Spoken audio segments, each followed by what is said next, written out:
Seigneur, ce matin, cet après-midi, nous voulons encore écouter ta voix. Mana uyu mugoroba twifuza kandi kumva ijwi ryawe.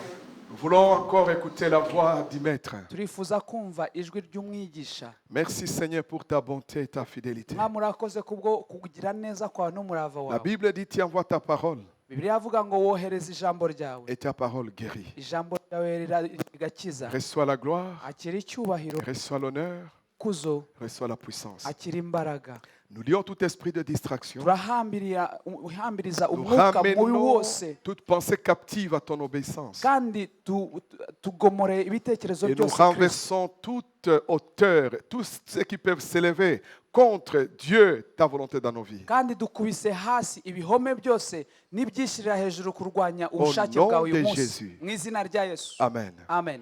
Amen. Amen. Hallelujah. Amen. Nous continuons à être devant le Seigneur. Nous venons de lui donner nous-mêmes ce qu'il aime. Mais lui aussi, la Bible dit, l'homme ne vivra pas du pain seulement, mais de toute parole qui sortira de la bouche de Dieu. ariko ijambo ry'Imana rivuga yuko umwana w'umuntu ntago azabeshwaho gusa n'umugati ahubwo n'ijambo ryose rivuye mu kanwa k'Uwiteka. Bwana asifiwe. Alléluia.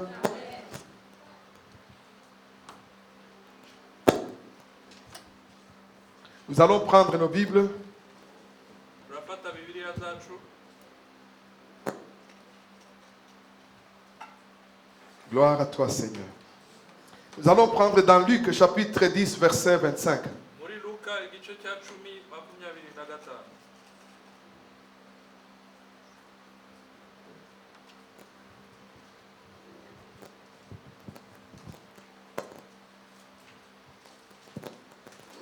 Aujourd'hui, je voudrais parler sur la bonne religion. Uyu munsi twifuzaga kuganira ku ijambo ku idini nyakuri. Alléluia. Haleluya. Luc chapitre 10, verset 25. Luka 10:25. Jean, tu peux lire. Umugani w'umusamariya w'umunyambabazi. Nuko umwe mu bigisha amategeko ahagurutswa no kumugerageza ati mwigisha nkore nte kugira ngo ndagwe ubugingo buhoraho. Nawe aramubaza ati byanditse bite mu mategeko, icyo yasomamo ni iki? Aramusubiza ati ukundisha Uwiteka Imana yawe umutima wawe wose n'ubugingo bwawe bwose n'imbaraga zawe zose n'ubwenge bwawe bwose, kandi ukunde na mugenzi wawe nk'uko wikunda. Yesu aramubwira ati unshubije neza, nugenza utyo uzagira ubugingo. Ariko uwo ashatse kwigira shyashya abaza Yesu ati harya mugenzi wanjye ninde? Yesu aramusubiza ati hariho umuntu wavaga i Yerusalemu amanuka i Yeriko agwa mu gico cy'abavuzi baramwambura baramukubita barigendera bamusiga ashigaje gato ngo apfe. Nuko umutambyi amanuka muri iyo nzira amubonye arakikira arigendera, n'umulewi ahageze nawe abigenza atyo. Amubonye arakikira arigendera, ariko umusamariya wari mu rugendo nawe amugeraho, amubonye amugirira impuhwe, aramwegera amufuka inguma, amwomoza amavuta ya elayo na vino, amushyira ku ndogobe ye, amujyana mu icumbi ry'abashyitsi aramurwaza. Bukeye bwaho yenda idenariyo ebyiri aziha nyir'icumbi ati umurwaze, kandi ibyo uzatanga byose birenze ku byo ngusigiye nzabikwishyura ngarutse. Noneho utekereza ute? Muri abo batatu ninde wabaye mugenzi w'uwo waguye mu bambuzi? Aramusubiza ati n'uwamugiriye imbabazi. Yesu aramubwira ati genda nawe ugira utyo. Amen. Bwana asifiwe. Alléluia. Haleluya. Est-ce qu'on est ensemble? Ese turi kumwe? Jacques chapitre 1, le verset 27. Jacques. Yakobo igice cya mbere 25.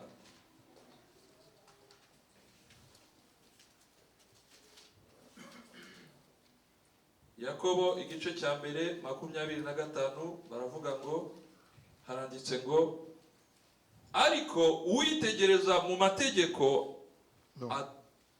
Chapitre 1, 27. 27 La religion pure. idini ritunganye kandi ritanduye imbere y'Imana data wa twese niri ni ugusura imfubyi n'abapfakazi mu mibabaro yabo no kwirinda kutanduzwa n'iby'isi. Disons Amen. Tuvuge amen. Alléluia. Haleluya. La religion pure, idini ritunganye c'est celle-là. niryo. Amen. Visiter les veuves, Gusura faire du imfubyi, bien les veuves, les orphelins, kugirira neza imfubyi et de se vivre dans la pureté. no kwirinda ibyanduza hano ku isi. Amen. Haleluya. La fois passée, je vous ai parlé, je vous ai dit, bien-aimé du Seigneur. Je crois que c'était l'enseignement de dimanche passé. ngira ngo yari inyigisho zo ku cyumweru gishize. Vaut mieux une bonne fin qu'un bon début et terminer mal.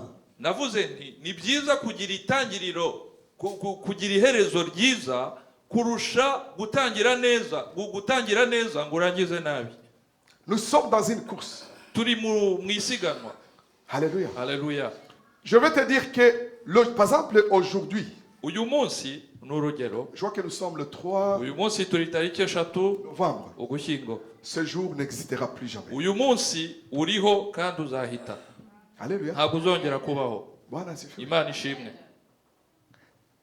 C'est-à-dire, depuis que tu t'es réveillé, jusqu'à ce que tu vas dormir, jusqu'à ce que cette journée va passer, cette journée, on parlera de cette journée dans l'histoire, mais cette journée ne reviendra plus jamais. Uhereye ku isaha wabyukiyeho ukarinda ugeza ku isaha uri buryamireho, uhereye ku munsi w'ejo, umunsi wa none bazajya bawuvuga mu mpitagihe. Et ce que tu n'as pas fait aujourd'hui, Kandi ibyo utashoboye gukora kuri uyu munsi tu ne le feras plus ntabwo jamais. uzongera kubikora ukundi. La grâce de cette journée, Ubuntu bw'uyu munsi, la grâce du 3 novembre, ubuntu bujyanye n'uyu munsi wa que Dieu none a prévu pour ta vie, Imana yari yarateganije ku buzima parce bwawe, qu'il t'a donné de vivre cette journée, kubera ko yaguhaye kubaho muri uyu munsi. elle ne viendra plus jamais. Ubwo buntu Tu ntabwo vivras d'autres buzagaruka, grâces. uzaba mu bundi Mais buntu, la grâce d'aujourd'hui, ariko ubw'uyu munsi il faut la vivre aujourd'hui. ugomba kububamo. Ce que tu dois faire aujourd'hui, Ibyo ugomba gutunganya uyu tu munsi dois le faire aujourd'hui. ugomba kubitunganya uyu munsi. Sinon, Ubitabaye tu t'en souviendras dans ta vieillesse. bizakubera impitagihe. Ce que je veux dire, c'est quoi? Icyo nshaka kuvuga ni iki? Je veux te dire Ndashaka kuvuga ngo que si Dieu fait que tu sois quelque part pour faire sa volonté, fais-le parce que tu ne le feras plus jamais. niba Imana hari aho yaguteretse kugira ngo ukore ugushaka kwayo, bikore, kuko nutabikora ntabwo uzagira undi mwanya wo kubikora. Moïse, dans le psaume 90, il dit, Muri Zaburi 90 Éternel, Mose niwe uvuga ngo donnez-nous Uwiteka la sagesse duha ubwenge de bien compter nos jours. bwo kubara iminsi yacu. Donnez-moi la sagesse. Mpa ubwenge. Bwana asifiwe. Imana ishimwe. Alors, aujourd'hui, je continue dans la même pensée de dimanche passé. Ndacyakomereza kuri wa murongo wo ku cyumweru gishize. Alléluia. Alléluia. Beaucoup de gens sont dans la vie chrétienne, mais c'est comme s'ils ne savent pas ce qu'ils sont en train, ni où est-ce qu'ils sont en train d'aller, ni comment ils ont commencé. Ah, Mais il est temps de commencer à penser à ton départ et à ton arrivée. Hari abantu benshi bari mu itorero ariko ntago bazi aho batangiriye, nta nubwo bazi aho bari kugana. Il y a quelques années, Hashize igihe j'étais en train de donner un enseignement aux gens qui vont se faire baptiser. nigishaga abantu bari kwitegurira umubatizo. Et puis dans l'enseignement, Noneho mu nyigisho hagati je suis arrivé à enseigner sur le salut. nageze ahantu mvuga ku gakiza. Et puis, j'avais quelqu'un qui ça faisait longtemps qui était dans l'église.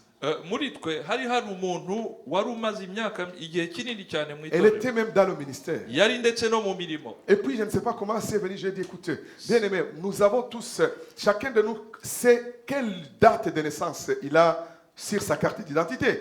naje kubabaza ntariko buri umwe wese muri twebwe azi itariki yavukiyeho yanditse mu Tout le irangamuntu monde m'a dit oui. buri muntu wese yavuze ngo J'ai dit, yego tu te souviens quand tu as reçu le Seigneur dans ta vie? ababaza ntariko se muribuka umunsi mwakiriyeho Yesu Même si tu ne te souviens pas la date, nubwo utamenya itariki tu te souviens d'être dans quelles circonstances? ariko uzi Au moins quel mois? uzi uko byagenze uzi ni mu wuhe mwaka byibura cyangwa mu kuhe kwezi J'étais surpris natangajwe no que kumva la personne m'a dit, umuntu ambwira ngo je ne me souviens pas. ngo njyewe simbyibuka J'ai dit, ah. ndamubaza ndavuga nti he Et depuis toutes ces années, alléluia. iyi myaka yose uri mu nzu y'Imana. Et à ce moment-là, je l'ai fait confesser et je me suis dit, alors, il faut que tu puisses au moins te souvenir d'aujourd'hui. icyo gihe noneho nakoze isengesho ryo kumwatuza ndamubwira ntariko byibura umunsi wa none ugomba kuwibuka. Bwana asifiwe. Alléluia. Même si tu peux ne pas te souvenir le jour, nubwo utakwibuka umunsi tu te souviens dans quel temps, uzibuka dans quelles ibihe circonstances uzibuka ibihe wari urimo Christ est entré dans ta vie. Kristo akinjira Parce mu buzima qu'il n'entre bwawe. pas sans frapper. kuko ntabwo yinjira atakomanze. Bwana asifiwe. Imana ishimwe. Et en frappant, kandi mu c'est gukomanga moi qui dois ouvrir. ni jewe ugomba Je peux gukingura. ne pas me rappeler quel jour j'ai ouvert, nshobora kutibuka umunsi nakinguriyeho mais je me souviens au moins quand est-ce que j'ai pris le poignet et que j'ai ouvert la porte de mon cœur. ariko byibura ngomba kwibuka ko hari umunsi nafashe umuryango ndakingura. Mon frère, muvandimwe ne reste pas dans la vie chrétienne en allant au ciel sans savoir dans quelle course dans laquelle tu te trouves. ntugakomeze ku nzira ijya mu ijuru utazi ni irihe siganwa urimo. L'apôtre dit, intumwa nivuga ngo l'apôtre Paul, intumwa je Pawulo cours, avuga ngo ndiruka non à l'aventure. ntabwo meze nk'utazi Je yajya frappe, ndakubita non en l'air. si nk'ukubita mu kirere. Alléluia. Haleluya. J'ai combattu le bon combat. narwanye intambara J'ai nziza achevé la course. narangije urugendo Maintenant, je vais recevoir ma ariko couronne. noneho ngiye kwakira ikamba ryanjye. Ici, c'est un docteur de la loi. uyu mugabo uri kuvuga ni Il vient trouver le umuhanga mu Seigneur by'amategeko. Jésus-Christ. Il vient trouver le Seigneur. yaje gusanga noneho Yesu Il lui Kristo pose la question qu'il ne devait pas poser. amubaza ikibazo atarakwiye no kubaza. Que dois-je faire pour avoir la vie éternelle? ese ubugingo budashira nabigenza nte kugira ngo muhabwe? Un docteur de la loi. umuhanga mu by'amategeko. Bwana asifiwe. Haleluya. Ton peuple est Bwana. Est-ce que tu connais ton Seigneur? ese Yesu wawe uramuzi? Amen. Haleluya. Est-ce que tu as la vie éternelle? ese ubugingo budashira urabufite? Alléluia. Haleluya. J'ai été surpris naje gutangazwa que le Seigneur n'a pas commencé à lui parler comme il avait parlé à Nicodème. natangajwe nuko Yesu ntabwo yamuganirije nk'uko yaganirije Nikodemo. Il a compris que la personne qui venait le rencontrer Yes. n'avait pas vraiment soif de vraiment de connaître le salut, mais il est venu pour le piéger. Yesu yasobanukiwe ko umuntu wari umuri imbere ntabwo yabibajije kubera inyota yo gukizwa ahubwo yagenzwaga no kumutega. Il va lui renvoyer la question. noneho Yesu amusubiza ikindi kibazo. Qu'est-ce qui est dans la loi? ese mu mategeko handitse iki? Qu'est-ce qui est dans ta loi que tu as étudié? ayo mategeko wize yanditsemo iki? Alléluia. Haleluya. Il a répondu. umugabo arasubiza Tu aimeras ton Dieu uzakunda Uwiteka Imana de yawe tout ton cœur. n'umutima wawe wose. Alléluia. Haleluya. Reka tuafate kuri verset. Amen. Reprenons ce passage. Un docteur de la loi s'éleva et dit à Jésus, pour l'éprouver, Maître, que dois-je faire pour hériter la vie éternelle? Jésus lui dit, qu'est-il écrit? Qu'est-il écrit dans la loi? Qui lis-tu? Luka 10:25. Il répondit, tu aimeras le verset 27, le Seigneur de ton Dieu de tout ton cœur, de tout ton cœur, de toute ton âme, de toute ta force et de toute ta pensée. Amen. Alléluia. Et ton prochain comme toi-même. Ça, tu l'as déjà lu. Twabisomye. Bwana asifiwe. Alléluia. Alléluia. Amen. Bien-aimé. Bavandimwe, Beaucoup de gens dans les églises abantu benshi mu matorero sont dans l'église, sont dans la religion, bari mu idini mais ne sont pas dans le Seigneur. ariko ntago bari muri Yesu. La religion ne t'amènera jamais au ciel. idini ntaho rizakugeza. Amen. Alléluia. Bwana asifiwe. Imana ishimwe. C'est pas si tu as compris. sinzi niba Tu as quitté le catholicisme et tu es entré chez les protestants. Le protestantisme ne t'amènera nulle part. wavuye mu bagatulika ukajya mu baporoso ariko igiporoso ntaho kizakugeza. Tu peux quitter le catholicisme et tu vas dans le 7e jour, les adventistes du 7e jour, en croyant que c'est là où tu iras au ciel. Je vais te dire une chose, dans ma Bible, il n'y a aucune part où on dit telle religion amènera au ciel. Celui qui va amener au ciel, c'est celui qui est entré dans un train qui s'appelle Jésus-Christ de Nazareth. Wava mu idini gatulika ukajya mu badive ugira ngo niho bizajya mu ijuru. Oya, nta dini na rimwe rizakugezayo. Uzajya mu ijuru ni wa wundi wafashe inzira ari we Kristo Yesu. Il y a une chose qui me fait peur. Hari ikintu kimwe Derrière la religion, nuko inyuma y'idini il y a un esprit. haba hari umwuka. Alléluia. Alléluia. C'est l'esprit le plus puissant pour tenir les gens et les amener en enfer. Ni umwuka ufite imbaraga nyinshi zo kuboha abantu ukabajyana ikuzimu. Parce que la personne qui n'est pas dans le Seigneur, mais qui est dans la religion, vraiment, pour lui, l'ennemi vient, il le colle inaveuglément pour lui montrer que non, tu te suffis. Non, mon frère, tu ne te suffis pas. Tu dois passer à la croix pour entrer au ciel. Kubera ko umuntu winjiye mu idini rwose umwanzi araza akamutsindagiramo ikintu cyo kumva ko ahagijwe na byose adafite Yesu, ariko namubwira yuko rwose ntabwo yihagije, akeneye Yesu kugira ngo ajye mu ijuru. Alléluia. Alléluia. Nous sommes ensemble. Turi kumwe. Disons encore Amen. Alléluia. Rendons toute la gloire à Dieu. Ne restez pas dans l'église. Il y a même des gens qui se revendiquent. Moi, depuis qu'on a commencé, je suis là. Mais non, c'est pas ce que j'ai demandé. J'ai demandé quand est-ce que tu as entré dans le Seigneur. Hari n'abantu babyigamba rwose akavuga ngo ngewe kuva itorero rishingwa ngewe ndi hano. Ariko se ibyo si cyo ntacyo bivuze. Watangiranye na Yesu ryari. Où tu vas trouver les gens dans l'église. Uzasanga abantu mu itorero. Bien-aimé. Rwose. Depuis qu'il est entré. Uhereye umunsi yinjiriyemo. Jusqu'à 20 ans après. Kugeza ku myaka 20 nyuma yaho. Il n'a jamais changé. Ntiyigeze ahinduka. Dis Amen. Tuvuge Amen. Il a vieilli, cheveux blancs, jamais changé. Ku mubiri yarashaje arahinduka, imisatsi irakura, ariko ntago yigeze ahinduka. Aracyari wa wundi. Elle est arrivée ou bien elle est arrivée ado. Aujourd'hui c'est une maman avec une papa.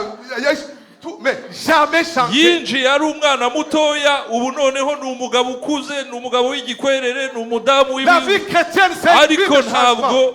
Nta cyahindutse. C'est une vie de changement. Ubuzima bwa gikristo ni ubuzima bwo guhinduka. Ni ubuzima bwo gukizwa, guhinduka. Ubuzima bwa gikristo ni minduka. La vie chrétienne c'est un changement. Alléluia. Alléluia. Imana ishimwe. Il faut que toi-même tu te tournes de toi-même. Wowe ubwawe ugomba kwigenzura. Je vais te dire une chose. Ndakubwira Moi je ne m'étonne pas des autres. Jewe ntabwo je ne m'étonne pas des autres. Je cherche à m'étonner de moi-même. Gerageza kwitangaza njyewe ubwanjye. Qui j'étais et qu'est-ce que je suis. Narinde ubundinde. Alléluia. Alléluia. Il faut que quand on te demande, le Seigneur te demande, mais les gens, ils disent que je suis qui? Il y en a ceux qui disent, ils disent que tu es Jean, que tu es Jean-Baptiste qui est revenu, que tu es Élie, mais Jésus se retourne vers ses propres disciples. Yesu yicaje abigishwa be. Pour vous? Yesu yicaje abigishwa be. Atariko se abantu bavuga ngo ndinde, bamwe bati Yohana, abandi Eliya, abandi Yohana mubatiza. Atariko se mwebwe muvuga ko ndinde. Alléluia. Qui est Jésus pour toi? Yesu kuri wowe ninde? Quand est-ce qu'il est entré? Ese yinjiye mu mutima wawe? Qu'est-ce qu'il a fait dans ta vie? Yakoze iki mu mutima wawe? Et qu'est-ce que tu es devenu aujourd'hui? Wowe se wahindutse iki uyu munsi? Imana ishimwe. Ne te contente pas d'être dans l'assemblée de rachetés. Ntugashimishwe gusa no kuba wicaye mu itorero ne assemblée de contente pas rachetés. d'être parmi les rachetés. Igikuru ni ukuba mu bacunguwe. Ntube mu itorero ry'abacunguwe. C'est pas tu as compris. Sinzi niba wumvise itandukanye. Être dans l'église c'est une chose. Kuba mu itorero ni kimwe. L'église t'aide pour t'amener parmi les rachetés dans le monde. Itorero rigufasha kwinjira mu mubare w'abacunguwe. Mais quand est-ce que tu es entré dedans? Ariko se winjiye mu bacunguwe Quand ryari? ton nom a été inscrit dans le livre de vie. Umunsi izina ryawe ryanditswe mu gitabo cy'ubugingo. Et que ce jour-là, Kandi uwo munsi tu as commencé à marcher comme un citoyen céleste. wiyemeje gutangira kugenda noneho nk'umuturage w'ijuru. Tu n'es plus comme tous les Ntabwo Rwandais. ukimeze nk'abandi bose. Tu ressembles aux Rwandais, Ntugisa usa n'abanyarwanda, uri mais à l'intérieur, umunyarwanda, tu es un enfant de Dieu. ariko mu by'ukuri muri wowe uri umwana w'Imana. Tu ressembles aux Burundais, Usa n'abarundi, mais tu n'es plus Burundais. ariko ntukiri umurundi Tu mu es mutima l'enfant du wawe. Créateur. Mu mutima wawe uri umwana w'isumba byose. Alléluia. Haleluya. Bwana asifiwe. Imana ishimwe. Tu ressembles, tu es flamand, tu es wallon, tu es qui? Non, tout ça, c'est ici, mais l'intérieur. Uri umufurama, uri umuwaro, ariko ibyo byose ni hano ku ruhu. Ibindi byose imbere uri umwana w'Imana. Il est temps qu'il y ait un changement. Hagomba itandukaniro. Depuis que tu as commencé, Uhereye umunsi watangiriyeho, toi-même pose-toi la wowe question. ubwawe wakwibaza ikibazo. Seigneur, Mwami Yesu, suis-je toujours dans la bonne religion? ese ndacyari mu idini Ou nyakuri je suis dans la religion? cyangwa se nibereye mu idini? Alléluia. Vous savez, les gens qui nous créent des problèmes dans les églises, Abantu baduteza ibibazo mu matorero c'est les religieux, ni abanyedini, les pharisiens. abafarisayo. Alléluia. Haleluya. Bwana asifiwe. Imana Ils ishimwe. sont toujours là pour regarder ce qui ne va pas. Bari aho ngaho kugira ngo barebe ibitagenda. Mais qui t'a fait inspecter ici? Ariko se ninde wagushinze kubindorerezi? Alléluia. Haleluya. C'est amen. Alléluia. Haleluya. Je ne parle- Je sais ma mère. Ici, ça ne marche pas. Hein. Je change d'église. Tu vas, pharisien, tu vas où? Continue au pharisien. Rwose hano nta kigenda ndagiye. Urajya Mais he? le problème, c'est que les pharisiens, il part avec sa loi. Il arrive dans les églises, là où il va. Non, non, non. Ici, ça ne va pas. Il continue. Je change. Pharisien. Umufarisayo Alléluia. Mais agenda quelqu'un n'amategeko ye. qui a changé dans son cœur, bien aimé, il est Agenda bien là où n'amategeko il est. ye. Parce Ariko- qu'il est dans le Seigneur. ariko umukristo agendana ahinduka mu mutima we kuko Imana itura mu mutima we. Alléluia. Haleluya. C'est pas toi, dis Amen. Vous t'avez vu gagner sur l'âme. Amen. Vous ne pouvez pas voir. Disons amen. Eh, Haleluya. c'est Amen. Le docteur de la loi vient voir Jésus. Umuhanga mu by'amategeko aje kubona Yesu. Alléluia. Haleluya. Bwana asifiwe. Umwigisha w'amategeko Avec le moi dedans. hamwe n'icyubahiro cye rwose kimwuzuye. En fait, Mu by'ukuri qu'est-ce qu'il faut faire pour entrer au ciel? ese kugira ngo ujye mu ijuru harya wabigenza ute? Mais vous savez qui il demande? Ari kubaza nde? Vous savez qui il demande? Ari kubaza nde? Il demande la parole. Ari kubaza jambo. C'est lui qui est la parole. Wa wundi witwa jambo. C'est lui qui tient son souffle dans ses vies. Wa wundi niwe muremyi we niwe ufashe ubuzima bwe mu kiganza Le cye. Seigneur le regarde. Yesu Il aramwitegereza voit dans le cœur. areba mu mutima we. Esprit de religion. Noneho muri we hari huzuye umwuka w'idini.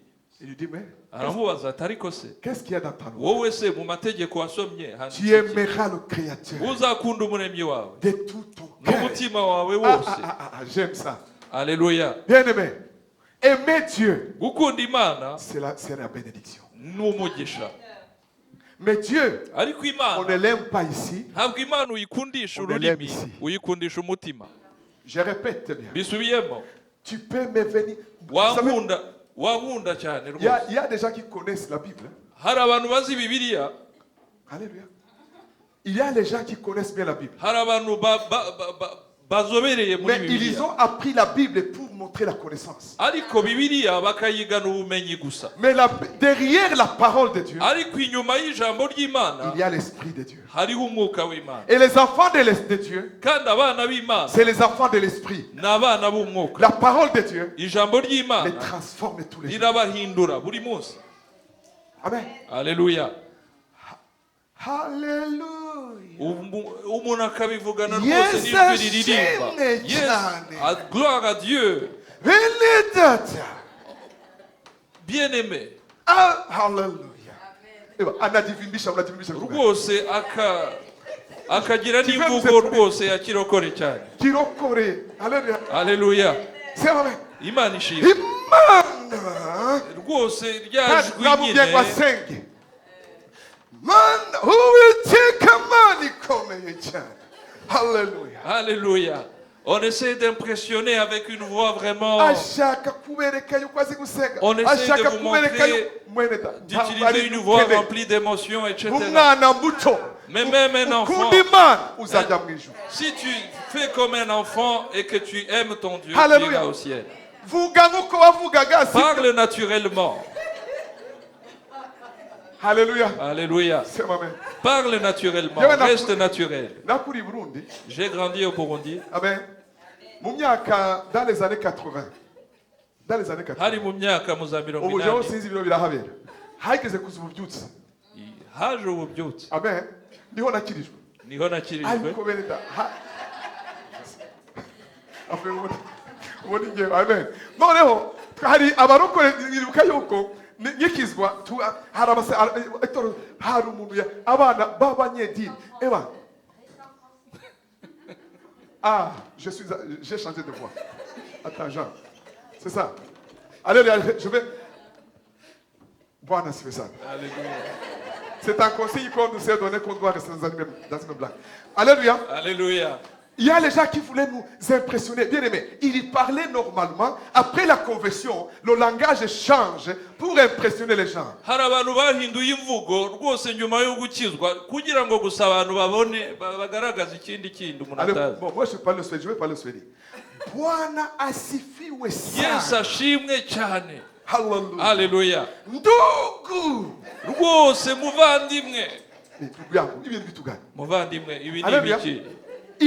Non, aujourd'hui même, non mon frère, je vais te demander une chose. Au nom de Jésus, Mu qui izina sont rya l'esprit de Yesu. pharisien, Reka entrons dans l'esprit des enfants de dukureho Dieu. umwuka w'ubufarisayo tuba abakristo.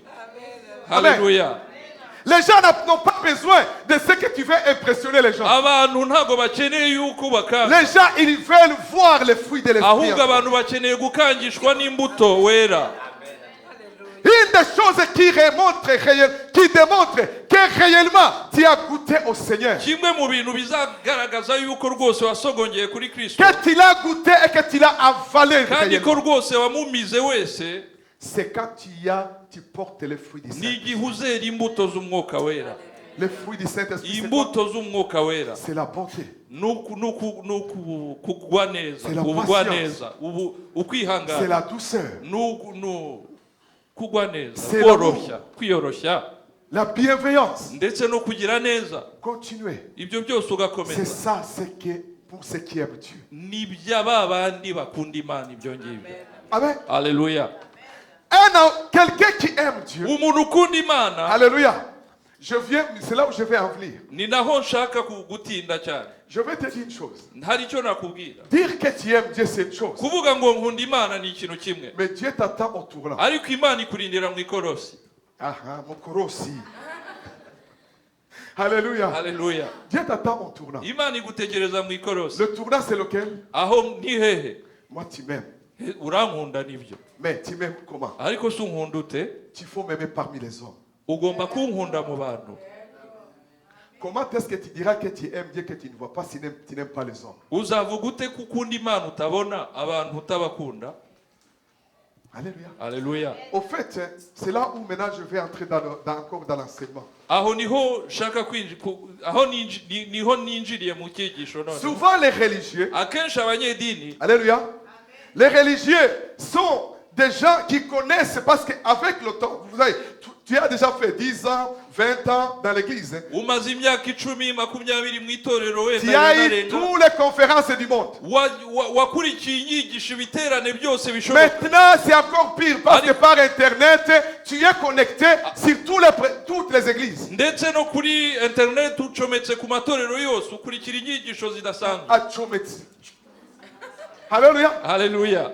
Bwana asifiwe. À Dieu soit la gloire. Mais j'ai une bonne nouvelle à te dire. Ariko hari inkuru nziza ngufitiye. Le Saint-Esprit n'est pas connecté par l'Internet. Le Umwuka Saint-Esprit, wera. c'est l'onction directe sur toi. Umwuka wera ntabwo acometse ku cyuma runaka. Umwuka wera akumanukaho wowe ukuri Bwana aho asifiwe. wicaye. Amen. haleluya. Ah, les enseignements. Inyigisho, J'ai déjà rencontré des chrétiens, ils sont dans toutes les conférences. hari abakristo rwose bitabira ibiterane byose Ce sont des bibaye. chrétiens conférenciers. Abo ni abakristo b'ibiterane, Alléluia. haleluya. Mais il faut quand tu sors d'une conférence, Ariko iyo usohotse mu giterane runaka un changement total. hagomba impinduka ku buzima bwawe. Bwana asifiwe. Imana ishimwe, C'est ma main. haleluya. Si tu n'as pas changé dans ton église, tu vas changer même si Bonke vient ici. Niba utigeze uhinduka mu itorero ryawe uzahinduka ari uko bonke yaje. Je ne sais pas si tu as compris. Sinzi niba wabyumvise. Si tu n'as pas changé ici, Ni tu buta- vas changer parce que Benehin est venu ici. Niba utera imbuto hano uzazera ari uko Benihini yaje mu bubiri. Non, mon frère. Oya, Benehin ne t'amène pas un autre Dieu. Benihini ntabwo akuzanira indi bibiliya Non. cyangwa indi mana. Commence le changement dans ton église. Tangira impinduka mu itorero ryawe. Et quand tu iras dans une conférence, Noneho niwajya mu biterane, tu amèneras donc. C'est toi qui vas même amener Dieu là-bas. ni wowe ugomba kuhajyana Imana. Haleluya, Bwana asifiwe. Imana ishimwe. Tu peux faire Bwana. Ceux qui ont besoin de rencontrer Dieu dans les conférences, c'est les païens. Abakeneye guhura n'Imana mu biterane nk'ibyo ni Mais abapagani. les chrétiens qui vont là-bas, Ariko abakristo ils apportent leur Dieu. ndetse abakristo bajyayo ni abajya kugaragaza Imana yabo, Et Dieu agit dans leur vie. noneho Imana igakora mu buzima bw'abapagani. Haleluya, Bwana asifiwe. Imana ishimwe. Alors qu'est-ce qui va se passer? Ese bigenda gute Il noneho? va dire, tu aimeras ton Dieu Aravuga ngo uzakunda Imana yawe de tout ton cœur, n'umutima wawe wose, de toute ton âme, na roho yawe de yose, toutes tes forces, n'imbaraga de zawe toutes zose, tes pensées. ndetse n'ibitekerezo byawe byose. Je vais m'arrêter là. Ngiye kugarukiraho Bien-aimé, bavandimwe. si un chrétien aime Dieu comme ça, Umukristo akunze Imana muri ubwo buryo, je t'assure, mubwije ukuri ko le ciel est ouvert pour toi. ijuru rizagukingukira. Est-ce qu'on a compris? Ese twabyumvise? Amen. Haleluya, Bwana asifiwe. Imana ishimwe. Alléluia. Haleluya. Si tu passais une journée en pensant à Dieu, Ufashe umunsi wose utekereza Imana, à méditer, ukayitekerezaho, alors quand Dieu te donne l'occasion, Imana yaguha igihe, tu le sers avec toutes tes forces. yaguha uburyo rwose ukayikorerana n'imbaraga zawe zose. Si Dieu règne dans ton cœur à Imana 100%, yaganza mu mutima wawe rwose, oh mon Dieu Seigneur, Imana yacu, le ciel nous irons à pied. ijuru rizakunezererwa. Oh ya Jean, c'est bien là. Là vous allez tous aller à jour na maguru. Au ciel on ira à pied. Parce que tu as déjà vécu le ciel avec Dieu. Kubera sur la ko terre. ijuru uzaba wararibayemo uribanyemo n'Imana yawe. Alors la bonne religion, Noneho idini nyaryo, la bonne religion, idini nyaryo c'est celui qui a Dieu en lui. ni wa wundi ufite Imana muri Mais we. où est-ce que je vais servir les hommes? Ariko Où se- est-ce que je vais servir Dieu? Ni gute se nzashobora gukorera Imana? C'est parmi les hommes. Ni ugukorera Imana mu bantu. Alléluia. Haleluya. Tu ne pourras pas dire que tu aimes Dieu si tu ne fais pas ce qui est bien dans la vie des hommes. Ntabwo uzabeshya ngukunda Imana utayikunze mu bantu mubana. Non, tu ne le sers pas. Nutayikorera mu bantu. Parce que le ciel, Kubera ko ijuru, en fait, qu'est-ce que le Seigneur voulait lui parler ici? hano Yesu yashakaga kuvuga. Qu'est-ce que ce message veut dire? Ubu butumwa Yesu yashakaga gutanga ubuhe butumwa? La première partie, Igice cya mbere, tu aimeras ton Dieu uzakunda Uwiteka de Imana toutes tes yawe pensées, n'ibitekerezo byawe byose de toutes tes forces. n'imbaraga zawe Tout ça, tout ça, tout ça. zose. Ibyo byose, C'est la foi. ibyo byose ni ukwizera. Mais la deuxième partie, Ariko igice cya kabiri, tu aimeras ton prochain comme toi-même. uzakunda mugenzi wawe nk'uko wikunda. C'est la pratique. Ibyo ni ibikorwa. Parce que tu l'as compris. Sinzi niba C'est la tubyumva. pratique de ma foi. Ibyo ni ishyirwa mu bikorwa Et je by'ukwizera viens pour kwanjye. te dire une chose. Hari ikindi ngira La ngo vie mubwire. chrétienne, ce n'est pas une vie théorique, c'est une vie pratique. Ubuzima bwa gikristo si ubuzima bw'amagambo, ni ubuzima bw'ibikorwa. Amen. Haleluya. Tu viens à l'église, Uje mu itorero, après tu rentres chez toi, nyuma yaho ugataha iwawe, après tu continues la vie comme tout le monde. nyuma yaho ubuzima bugakomeza nk'abandi bose. Tu es un théoricien. Uri umunyamagambo. Ah. Uri umukristo w'amagambo nyine wize igitabo. Bon, reka twige basi umukristo gusa wo kwizera. Ni umukristo, Cuisine. ni umukristo ku izina, merci. Mais tu es un chrétien. Ariko uri umukristo, Tu aimes Dieu. ukunda Imana, Tu vas dans ton église. ukajya mu Tu itorero, écoutes la parole. ukumva ijambo, Tu l'apprends. Elle ukarishikira, crée la foi en toi. urikakuremamo ukwizera. Vraiment, Tu as ton temps c'est le Seigneur. noneho igihe cyawe ugatekereza imana yawe Tout le temps, ibyo byose dans tes pensées, c'est le Seigneur. mu bitekerezo byawe ni yesu Maintenant, quand tu rentres, noneho wataha lundi, kwa mbere mardi, kwa kabiri mercredi. kwa gatatu Au fait, bien aimé, nous passons beaucoup de temps dehors plus qu'à l'église. mu by'ukuri ubuzima bwacu tubumara hanze C'est pas ce qu'on a akenshi compris. ntabwo tubumara mu Tout itorero ce temps, c'est le temps de mettre en pratique ce que tu crois dans la vie de tous les ibyo jours. byose ni igihe cyo gushyira mu bikorwa ibyo wumvanye uwiteka Ton mari, il te parle, umugabo wawe il akakuganiriza te regarde, il akakwitegereza dit, akavuga ngo oh chérie, ngo rwose tu as mukunzi wanjye complètement changé. rwose warahindutse ntukiri wa wundi Je vois Jésus en toi. muri wowe simbona wowe mbona yesu Avant, tu étais boxeur, maintenant tu ubundi es... kera wari umuteramakofe wa mbere Alléluia. haleluya C'est ma main. imana ishimwe Parce qu'aujourd'hui, il y a des femmes jidoka. uyu munsi hari abagore rwose bagushyira hasi Karatéka, ceinture noire. rwose imigeri iraguruka Ton mari, ta femme te regarde. umugore wawe akakwitegereza Ah, chérie, ngo rwose que mukunzi tu wawe es devenu un agneau. mbega ukuntu wabaye Avant, tu intama étais un lion. ubundi kera wari intarekazi C'est ma main, les hommes. haleluya Ah, les hommes ne disent pas amen. abagabo ntabwo bavuze amen Amafuti y'umugabo nibwo buryo bwe. Terembwe kwa jina la Yesu. Ah. Amen. Les bêtises d'un homme, ça fait partie de ses droits. Non. Bwana sifiwe. Alléluia. Ugasanga umugabo ararabwira umugore we ngo pasitori yavuze ngo abagore mugandukire abagore banyu mugandukire abagabo banyu we apana le fruit de l'esprit. Amen. Imbuto z'umwuka. Amen. Alléluia. Dis amen. Disons encore amen. C'est être comme Jésus. Imbuto z'umwuka ni ukumera nka Yesu. Bwana sifiwe. Imana ishimwe. Tumpepe Bwana. Levons nos mains. Bien-aimé disciple. Bavandimwe muri Kristo. Il est temps que les gens du monde, hageze ko abantu mu isi ils te disent, bakubona je voudrais te suivre aussi. bakavuga ngo njyewe nifuzaga kugukurikira nkamera nkawe Parce que kubera ko tu reflètes wowe rwose ugaragaza Jésus-Christ. ugaragaza Kristo muri wowe. Amen. Alléluia. Alléluia. Imana ishimwe. Nous allons prendre la parole du Seigneur. Reka twongere turebe ijambo ry'Imana. Est-ce que nous sommes ensemble? Turacyari kumwe. Amen. Imana ishimwe. Bwana pewe sifa. À Dieu soit la gloire. Jacques chapitre 2 verset 14. Yakobo 2:14. Yakobo 2:14. Je ne sais pas si c'est moi qui a très chaud, mais vraiment c'est chaud, chaud. Vous n'avez pas trop chaud? Ah, c'est parce que vous ne bougez pas, moi je bouge. Amen. Alléluia. Vous avez froid? Oh là là. Nous courir, on ne va pas éteindre alors. Ok, c'est pas grave. Jean, tu peux lire. Yakobo 2:14. Uburyo kwizera kutagira imirimo kuba gupfuye.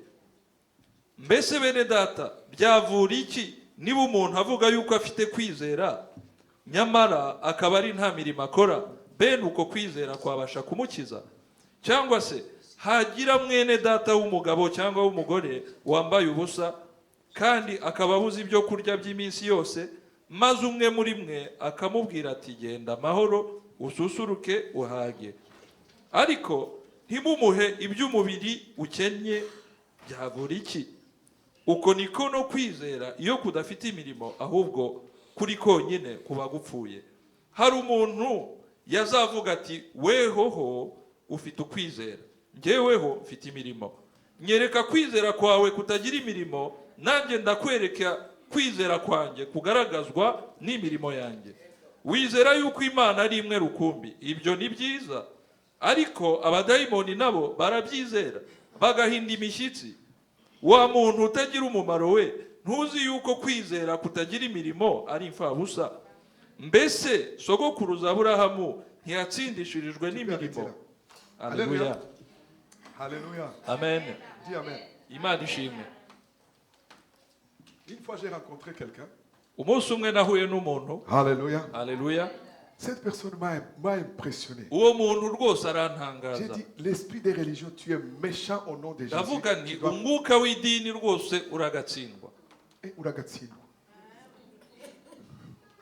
La personne hein, Uwo muntu était chrétienne, c'était une chrétienne, vraiment une chrétienne chaude. yahoze ari umukristo rwose wa wundi ushyushye w'imbaraga, Elle est vraiment retournée dans le monde. noneho aguye pe asubira mu isi Et voilà, par terre vraiment. rwose ararambarara. Parce que, comment est-ce qu'on peut le savoir? Wabibwirwa n'iki? C'est les fruits qui sont venus après par rapport à ce qui était avant. Ni imbuto umuntu yera nyuma yo kugwa. Mais ce qui m'a étonné, Ariko icyaje kunyuma, la personne, icyatumye numirwa noneho tous nuko les uwo versets muntu bibliques sont restés dans sa bouche. imirongo ya Bibiliya yamugumye mu kanwa. Et même, il peut même amener les gens à la conversion. Ashobora ndetse no gutuma abantu bakizwa.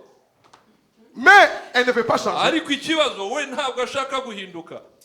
Alléluia. Haleluya. J'ai dit, mais comment cela est-il possible? Ndavuga nti ese ibi byatewe n'iki bishoboka bite? L'esprit des religions là. Umwuka w'idini iyo wakuboshye. Mon frère, Muvandimwe, alléluia. Soyons remplis de l'esprit de Dieu et non l'esprit de la kuzura religion. umwuka w'Imana. Amen. Haleluya. Une autre personne que j'ai été voir, Uwundi twahuye, cette personne était dans l'église. uwo muntu yari mu itorero. Enfin, mon maman. C'est ça. Yo mvuze gutyo nuko ikintu kiba kinyimpressionne. Iyo Mama mvuze we. mama rwose mba ntangaye, mba numiwe. Alléluia. Haleluya. Quand elle venait dans l'église, elle nous étonnait avec les versets bibliques. Iyo yageraga mu nzu y'Imana, twese twatangazwaga n'imirongo ya Bibiliya. Bwana asifiwe. Imana ishimwe. Et un jour, Umunsi umwe, elle a perdu un membre de sa famille. umunsi umwe aza kubura umwe mu muryango. Moi, Aza je kugira suis ibyago. parti comme son berger. Noneho nk'umushumba we ngera mu rugo rwe. J'arrive dans son salon. Ndamusura, ngera muri salon, Je suis assis ndicaye, et je vois un type. Je dis bien un type parce que je ne peux pas dire un frère. mbona umuntu, ariko sinshaka kuvuga ngo umuvandimwe mwene Il data. sort de la chambre, il vient avec les babouches, mais le langage des jeunes, à l'aise. Asohotse rwose mu cyumba cy'uwo mukobwa yisanzuye pe, n'ikamba mbiri bigaragara ko yisanzuye pe. Vous savez, j'ai senti mon cœur aller s'arrêter. Umutima wanjye wahise uhagarara. Et puis, je venais de dire à la personne, on va prier. Nari maze kubwira uwo mushiki wacu uwo muntu ntitugiye Et le gusenga. type vient au salon, Noneho uwo mugabo nawe araza il nous trouve au moment où on va prier, muri salo mu gihe twebwe turi kwitegurira gusenga, et il dit, aravuga ngo ah, on prie ici. ngo harya hano naho barasenga. Bien aimé, Bavandimwe, j'ai regardé la personne, hein, nahindukiye uwo muntu, j'ai dit dans mon cœur, mu mutima wanjye ndavuga nti je viens de voir qui tu es réellement. ndakumenye noneho, Mais on va prier. On ariko reka dusenge mu izina rya Yesu. ariko urazi gusenga ari guforsa mana ngiye Ni ugusenga rwose ubwenge butari hamwe. Et je suis parti triste. Alléluia. Haleluya. Bwana asifiwe. Imana ishimwe. Mon frère, Muvandimwe, tu vis une vie double. ubayeho ubuzima ugira indimi ebyiri, Il faut changer. bihinduke. Bwana asifiwe. Haleluya. Ma sœur, Mushiki tu wawe, vis une vie double. uriho ugira indimi ebyiri, Il est temps de changer. bihinduke. Non, pas une demi-jean, ubuzima bubiri. Ubuzima bubiri. Alléluia. Imana ishimwe. Bwana asifiwe. Haleluya. Ici l'apôtre dit, Aha intumwa Yakobo iravuga la ngo foi sans les œuvres, ngo ukwizera c'est kutagira comme quelqu'un qui ibikorwa se regarde dans un miroir. niho umuntu witegereza mu Et ndorerwamo après, il s'oublie. yarangiza akiyibagirwa. Mon frère, Muvandimwe, une vie chrétienne et théoricien, ubuzima bwa gikristo bw'amagambo c'est gusa une vie où tu ne sais même pas comment tu ressembles à Christ. ni ubuzima umuntu aba ataniyizi muri Kristo, Mais quelqu'un qui est dans le Seigneur, ariko uwicaye neza muri mais qui Kristo, est bien assis, ariko rwose le akicara, Saint-Esprit umwuka wera témoigne. araza agahamya Abba muri we, Père dans ton cœur. akavuga ngo Abba Data mu mutima we. Alléluia. Amen. C'est ma main. Chaque jour, Buri munsi le Seigneur, Yesu, je vais te dire une chose, hari icyo nakubwira, il te parle. Yesu arakuganiriza, Et ce qu'il attend de moi et de toi, kandi icyadutegerejeho wowe nanjye c'est le changement. ni impinduka. C'est le changement. Impinduka. Dieu ne connaît tes faiblesses. Imana izi intege nkeya zawe, Mais ce que Dieu veut, ariko icyo Imana ishaka c'est le changement. ni impinduka. Alléluia. Haleluya. N'attristons pas le Saint-Esprit. Ntitukababaze umwuka wera. C'est ma mère. Imana ishimwe. C'est ma amen. Disons encore amen. Tu peux ne pas connaître quelqu'un, Ushobora kutamenya umuntu, mais la personne se connaît elle-même. ariko umuntu ku giti cye ariyizi. Il sait où est-ce que ça s'est bloqué Azi aho ibintu bye et il byafungiye. sait où est-ce que le Seigneur peut seulement. Il a même déjà entendu la voix de Dieu. Maintenant, c'est le temps du changement. Yigeze ndetse no kumva ijwi ry'Imana, noneho hasigaye igihe cyo guhindukira gusa. Voilà, c'est fait. Imana ishimwe. C'est pas vous que je parle, c'est qui ne sont pas Simwe venus. ndi kubwira. Alléluia. Haleluya. Tu te rends compte, tu es dans l'église Uri mu itorero depuis 20 ans. hashize imyaka 20. Alléluia. Haleluya. Voilà, c'est fait. Imana ishimwe. Tu n'as jamais fait un petit pas spirituellement. Nta n'agatambwe kanzinya wigeze utera mu mwuka. Amen. Imana ishimwe. C'est ma mère. Disons encore amen. Ah. Alléluia. Haleluya. Voilà, c'est fait. Imana ishimwe. Non, Oya, non. oya. Moi, je vais te dire une chose. Hari icyo Il y nakubwira. a des moments Hari ibihe, où il faut se fâcher. hari igihe tugomba kurakara. Pas avec quelqu'un, Utagize uwo urakarira, mais avec toi-même. ariko ukirakarira wowe ubwawe. Tu dis assez, c'est assez. Ukavuga uti ibi birarambiranye. J'entre dans ma chambre. Ibi ndabirambiwe. J'ai dit Ngiye mu éternel, cyumba cyanjye. c'est assez. Nkavuga n'Uwiteka ibi ndabirambiwe. Une vie tiède. Ubuzima C'est bw'akazuyazi. assez. Une vie Ndaburambiwe. religieuse. Ubuzima bwa C'est kidini. assez. Je Ndaburambiwe. veux voir ta gloire Ndashaka éternelle. kubona ubwiza bwawe Je Uwiteka. veux te voir. Ndashaka Je kukubona. veux encore faire un autre pas Hari spirituel. indi ntambwe yo mu mwuka nifuza gutera. Alléluia. Haleluya. Vous savez qu'il y a des jeunes que tu dois jeûner en disant Seigneur, ce jeûne, je ne te demande pas ni l'argent, je ne te demande pas ni les papiers, je te demande la transformation dans ma vie. Hari igihe tugomba kwiriza tudasaba amafaranga, tudasaba ibindi, ahubwo tubwira Uwiteka ngo Mana ndashaka impinduka mu buzima Mais bwawe. toujours papier, papier. Buri munsi turashaka ibyangombwa, Mariage. Jusqu'à quand? Ndashaka ubukwe, amafaranga kugeza ryari. Alléluia. Haleluya. Toutes ces choses, Ibyo byose les païens le demandent. n'abapagani barabisaba. Et Dieu les donne même ça qu'ils demandent. Kandi Imana ikanabitanga Mais batanabisaba. quand tu demandes la Ariko igihe transformation, usabye quand tu guhinduka, demandes le renouvellement, igihe usabye guhindurwa mu Dieu se byatsi, dit, Imana iravuga mon ngo enfant, mwana tu as wawe touché sur le point sensible de mon hari cœur. icyo wasabye cyankozeho. Et moi, je vais te bénir. Nanjye noneho ngiye kuguha umugisha. Je ne peux pas t'amener un homme copie. Sinshaka kukuzanira umugabo Je vais t'amener w'ikopi, l'original. ahubwo ndashaka kukuzanira umugabo nyawe. Mais si tu as une copie, il va t'amener quoi? Il va t'amener une copie. Une copie, non, conforme à l'original, c'est toi-même. niba wowe waranejejwe, Conforme. niba waranejejwe na kopi, se nge ndifuza noneho kukuzanira Oya. ibindi ikindi Nimba kitari wowe nyine uri kopi, iriza kuza niri dekalke kuri wowe. Bwana asifiwe. Haleluya. C'est ma mère. Disons Mais bien amen. aimé, je Bavandimwe, vais te dire une chose. hari icyo Quand nababwira. un chrétien est bien assis dans Iyo la foi, umukristo ahagaze neza mu kwizera, le Seigneur, Yesu il lui donnera Yesu azamuha ce que son cœur désire. ibyo umutima we Pourquoi? wifuza. Parce que la personne, Kubera iki? Kuko il uwo désire muntu ce que l'esprit désire. yifuza ibyo umwuka wera yifuza. C'est ma mère. Haleluya. Amen. Amen. Mais si tu es chrétien comme ça, Ariko niba uri umukristo nyine ugenda abandi bigura biruka gutya intege, wowe ugenda gutya. abandi batera intambwe nini, wowe ukagenda bigura Imana intege. izakuzanira ugira gutya. Wowe uzagenda Usubira inyuma. noneho satani azakuzanira usubira inyuma. Bwana asifiwe. Imana ishimwe. Il est temps de changer. Hageze ko abantu ko Tu lis la twahinduka. parole de Dieu.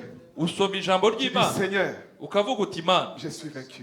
ndatsinzwe, Je me mets à genoux. nicishije bugufi imbere Viens dans yawe, ma vie, Seigneur. ngwino mu buzima bwawe, Viens au pitié de moi. ngwino muri jye, Je vais te ressembler. ndashaka gusa nawe, Je vais changer. ndashaka guhinduka. Dieu te regarde. Imana Tu ikakwitegereza es devenu sage. ikavuga uti mwana wanjye wasabye iby'ubwenge. Haleluya. Bwana asifiwe. Imana ishimwe. Tu ne peux voir. Bien-aimé, Le Seigneur veut nous voir. yesu arashaka kutubona. Un chrétien qui arrive partout où tu es, Dieu te donne l'occasion. Je vais te dire une chose. Quand Dieu te met quelque part, iyo imana igushyize ahantu il te donne, tu vois quelqu'un qui est dans le besoin. ukabona umuntu afite icyo akeneye, Ne te dis pas, ntukavuge ngo c'est pour les autres. ni iby'abandi, Par contre, ahubwo réjouis-toi. nezerwa Dis Seigneur, uvuga uti imana tu me donnes un job. umpaye akazi, Tu me donnes un job. umpaye akazi Ça, c'est keza, mon job. aka ni akazi kanjye. Bwana asifiwe. Imana ishimwe. Amen. Haleluya. Hallelujah. Imana ishimwe. Tu vois quelqu'un dans le besoin. uhuye n'umuntu ufite ikibazo, N'attends pas les autres. ntugategereze Tu abandi, es un associé de l'éternel. ahubwo ni wowe uwiteka ashaka gukorana nawe. J'aime cet homme de Dieu. Nkunda cyane uyu muntu w'Imana, Esaïe. Yesaya. Dieu dit, Imana iravuga ngo, Dieu se révèle à lui. Imana iramwiyeretse, Dieu lui dit, Imana iramubwira ngo, qui enverrai-je? zatuma nde? Qui parlera pour moi? Ese ninde uzatuvugira? Il n'a pas dit, Ntabwo yavuze ngo, éternel, ng'uwiteka, je suis déjà prophète. ngo njyewe dore namaze kuba umuhanuzi. Envoie les autres Israélites. Hari abandi batari ababo Mais il va bohereza. dire dans chapitre 9, Ahubwo mu gice cya 9, envoie-moi ngo ça. nyohereza njyewe Je suis nyagasani, là. ndahari. Hé, mon frère et ma soeur, Muvandimwe, ne rate pas l'occasion de servir ton Dieu. ntukiteshe igihe cyo gukorera Parce que Uwiteka le Imana yawe. jour de la délivrance Kuko umunsi wo gutabarwa de ta vie, k'ubuzima Dieu bwawe, n'enverra pas un homme. Imana ntabwo izohereza umuntu, Il enverra un ange pour toi. izohereza umumarayika Parce wayo qu'il kuri dira, wowe. Kuko izavuga c'est ngo, mon associé qui est là-bas. uwo turafatanya mu kazi, C'est mon associé. uwo turafatanya. Ma gloire se trouve dans sa maison. Ubwiza bwanjye buba mu Cette nzu ye. personne, il m'honore partout il va. Uwo muntu anyubahisha aho Ces aciye combats hose. sont mes combats. Intambara ze nizo zanjye. C'est ma mère. Imana ishimwe. Souviens-toi de cela. Uzahora ubyibuka, N'attends pas les autres. ntugategereze abandi, Ne sois pas les chrétiens. ntukabe wa mukristo Signe d'avivacement. ntukabe wa mukristo utagira icyo abazwa. Alléluia. Haleluya. Mon frère, on a besoin des gens pour servir le Seigneur à l'église. Muvandimwe, dukeneye abantu bo gukorera Imana mu itorero. Apôtre, Apotre, il y a d'autres personnes. Hein? hari abandi rwose Non, barabishoboye. c'est toi. Oya, ni wowe. C'est ma mère. Imana ishimwe. Oh, alléluia. Haleluya. Amen. Haleluya. Je ne comme Kinyarwanda.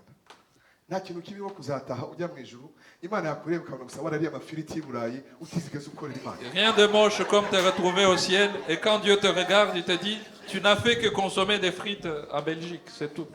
C'est le pire des choses. Icyo ni kibi kiruta ibindi. Alléluia. Alléluia. Non. Oya. Il faut que moi je sache. Nanjye ngomba kumenya. Alléluia. Haleluya. C'est ma mère. Imana ishimwe. Bwana asifiwe. Alléluia. Toi, tu peux aller les croire, tu peux dire ce que tu veux. Wavuga ibyo ushaka. Amen. Tu ne peux plus voir. Imana ishimwe. Maintenant, ça fait 33 ans que je suis dans ce pays. Maze imyaka 33 Mais il y a une muri iki chose gihugu. que je sais que je suis venu faire dans Ariko ce pays. hari kimwe nzi naje gushaka. Je suis venu comme un missionnaire. Naje nk'intumwa, nk'umuvugabutumwa. Bwana asifiwe. Haleluya. Amen. Imana ishimwe. Toutes les autres choses, je les aurai. Ibindi byose nzabihabwa. Mais il y a une chose. Ariko hari ikintu Le kimwe. ciel, je vais le servir toute ma vie. Ijuru ndashaka kuzarikorera ubuzima bwanjye bwose. Bwana asifiwe. Imana ishimwe. Amen. Haleluya. Alléluia. Amen. Bien aimé. Bavandimwe, Soyons des chrétiens pratiques. tube abakristo b'ibikorwa. Soyons des chrétiens qui se font violence. Tube abakristo b'intwarane. L'apôtre dit, après avoir ouvert la porte aux autres, je me bats pour entrer moi-même le premier. Paulo niwe ubivuga neza ati, nyuma yo gukingurira abandi ntago nshaka guhera inyuma y'umuryango, ndashaka nanjye Je vous ai donné l'exemple. Nabahaye urugero. Vous savez, alléluia, quand tu vas à l'hôtel, Iyo winjiye mu ihoteli, j'aime bien ces gens-là bien sapés. hari abagabo baba À la bategereje inyuma y'umuryango bambaye neza cyane rwose. Smoking jusqu'ici. Rwose ikote ryiza. Alléluia. Haleluya. Il ouvre, Baragukingurira, il reste derrière. akaguma hanze, wowe ukinjira. Welcome. Wowe rwose, Là où Kinjira, et toi tu entres, et lui il est dehors.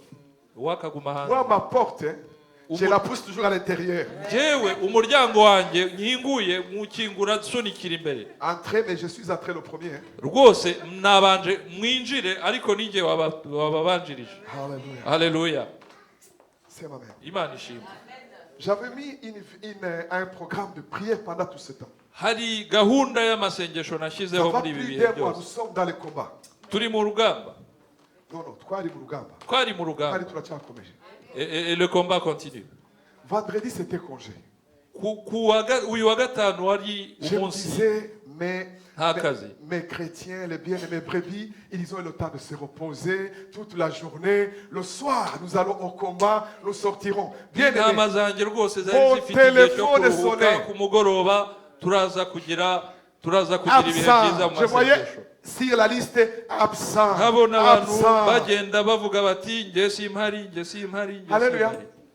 Noneho ngera ahantu la chair turi mu mubiri irazamuka ndavuga ni uyu munsi ndagerayo mbabwire ni bene data turakubita amasengesho turaca dutaha mu gitondo paske nabonye wapi hano. Haleluya. hari ahantu nageze noneho ndavuga nti rwose turasenga nyuma duhite dutaha. J'ai même appelé Jean. Jean nawe nahise Je l'ai muhamagara appelé. ndamuhamagara Mais que Dieu soit béni, tu n'as pas pris. ariko Imana Parce ishimwe que j'avais dit, ntabwo mets un yitaye. message en disant, veillez jusqu'à le matin, jeûne prière, j'enlève tout. kuko nari ngiye kumubwira nti turaza kugira amakesha kugeza mu gitondo nyuma ya noneho ibyo kwiyiriza tukabireka. Il n'a pas pris. Ntabwo yitabye Mais quand il n'a pas pris, ariko atitabye directement une voix m'a dit, nyuma yaho ijwi ryarambwiye ngo c'est moi qui viens de le faire. ni njyewe umaze kubikora C'est moi qui viens de le faire. ni njyewe umaze kubikora. Alléluia. Haleluya. Bwana asifiwe. Imana ishimwe. Autrement dit, tu peux le chercher, tu ne vas pas le trouver. Mu yandi magambo wamushaka ntabwo uri mubone. Je vous dis, il y a des choses que je vis avec le Seigneur. Hari ibintu Alors, on arrive à 22h. mu yandi magambo noneho tugeze saa yine 22h moins. saa yine zibura Je vois c'est son épouse qui m'appelle. nkabona noneho ni Claudine umuhamagaye. Elle m'a dit, tu as cherché. Non, tu m'as rappelé au fait. C'est elle. Oh, non, non. Au début, tu m'as rappelé. Ah, Avant mbere il m'a yaho rappelé. naramuhamagaye noneho Mais j'ai commencé à dire, mais Dieu m'a dit que c'est lui qui l'a fait. Si je le prends maintenant, je risque de prendre une décision. J'ai dit, non, non, non, non, je vais me ndavuga taire. nti hari ibyo Imana yambwiye nimwitaba ndaza kwiba. Je vais vous dire comment les chrétiens sont. Alléluia. Alléluia. Et puis là, son épouse me rappelle pour me dire, je suis au volant, j'ai été au volant. J'ai dit, écoutez, j'ai commencé à raconter. J'ai dit, si je raconte toute l'histoire, c'est compliqué. J'ai dit, laisse tomber. nahise mubwira nti niba ari gutwara mwihorere nta kibazo. Mais dans mon cœur, je me disais, ariko umutima wanjye navugaga nti si j'arrive, je me trouve que je suis seul. Si je me retrouve seul, nisanga njyenyine je vais fermer l'église. itorero ndaza Je kurikinga vais entrer dedans. noneho ninjiremo Je njyenyine vais prier seul. ndaza gusenga ndi Parce que c'est ce njyenyine. que Dieu avait mis dans mon cœur. nibyo Imana yari yanshyize mu mutima. Même si tu es seul, naho waba wenyine je tiens la majorité. uzaba uri kumwe na benshi. Mon frère, muvandimwe il est temps que tu ne commences pas à décommander les rendez-vous. Mais bien aimé, viens. Si, je voudrais que, même si je donne ici un témoignage pour ceux qui étaient là, on a vu la gloire de Dieu dans une autre hanze dimension. ubuhamya kuri ba bandi bari bahari twabonye ubwiza bw'Imana mu rundi rwego. Bwana asifiwe. Imana ishimwe. Qui était ici pendant les 2 jours? ni bande bari bahari Qui ont vu la gloire de ni Dieu? bande babonye dans- ubwiza dans- bw'Imana. Bien aimé, bavandimwe alléluia. haleluya. Ne rate pas. ntukabure muri Mets la gahunda foi en z'Imana. pratique. shyira ukwizera kwawe mu Je crois bikorwa. qu'il y a des gens qui ont été empêchés parce que vraiment ils avaient comment? Ils avaient un problème valable. hari abantu babuze kuko bari bafite impamvu Mais il y a d'autres qui zigaragara. n'étaient pas valables. hari n'abandi bari bafite impamvu rwose zidafatika. Haleluya. Imana ishimwe. Bwana asifiwe. Imana ishimwe. Maintenant, je suis en train de me poser 1000 questions. Même. ubu noneho hari ibibazo byinshi ndi kwibaza. Si je dois me mettre la retraite dehors, parce que dehors, tout le monde vient, on dirait qu'on va en vacances. Non, non, non. ndi kwibaza ntese noneho tugire retraite hanze bimera nk'aho abantu bose bagiye mu kiruhuko. Haleluya. oya bigomba kuzajya Sema bibera amen. hano. Haleluya. Ah, si on nous a dit, c'est ma mère. ntabwo ari wowe Mettons la foi en pratique. reka dushyire ukwizera mu bikorwa. Vivons la vie chrétienne authentique. reka tubeho ubukristo buhamye. Une vie chrétienne en pratique. ubukristo bwo mu bikorwa. Servons Dieu de tout notre cœur. dukunda Imana n'imitima yacu yose. Marchons comme les premiers disciples de reka Christ. tumere nk'intumwa za mbere. Vivons une vie de changement de tous les jours.